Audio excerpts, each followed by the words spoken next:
vidéo-là, c'est une leçon de vie. C'est vraiment, vraiment une leçon de vie. Écoutez-la jusqu'à la fin et puis donnez vos avis en commentaire.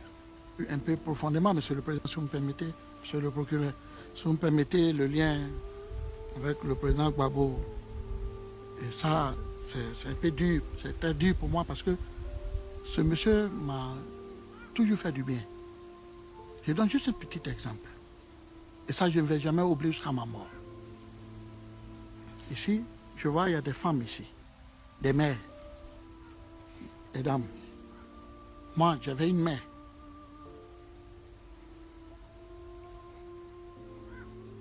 Qui ne se portait pas bien, qui était malade, qui était obèse, faisait près de 180 kilos, 190 kilos. J'ai fait un voyage en meeting avec le président de la République à Bundoukou, dans une région du nord, l'ouest. On était à table en train de manger avec le président lui-même.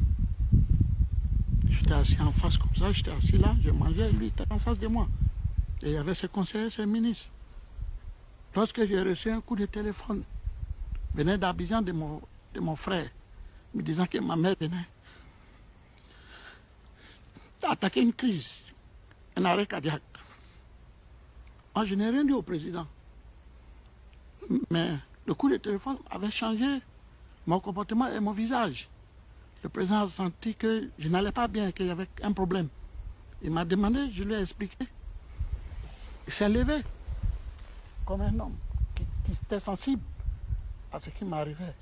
Et automatiquement, il a donné l'ordre à son médecin qui s'appelait Dr Blé de rentrer en contact urgemment avec mon frère et de faire partir une ambulance pour prendre ma mère et aller la sauver. Ça a été fait en moins de 10 minutes. On l'a amenée à la plus grande hôpital d'Abidjan, à Pizam.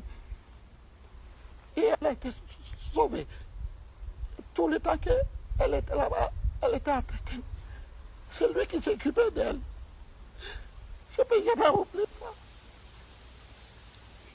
Jamais, ma mère, je ne peux jamais oublier. Elle est décédée il y a 2 ans. Et avant de mourir, elle m'a dit, elle est morte dans ma main à 2h, 3h du matin. Elle m'a dit, ce monsieur, je le bénis. Je ne le laisse jamais tomber. Je ne le laisserai jamais tomber. C'est pour ma mère. Jamais, je vais le laisser tomber. Ce n'est pas un criminel que je veux que tout le monde le sache. C'est vrai, il y a eu la crise, il y a eu des morts. C'est vrai, mais ce n'est pas planifié.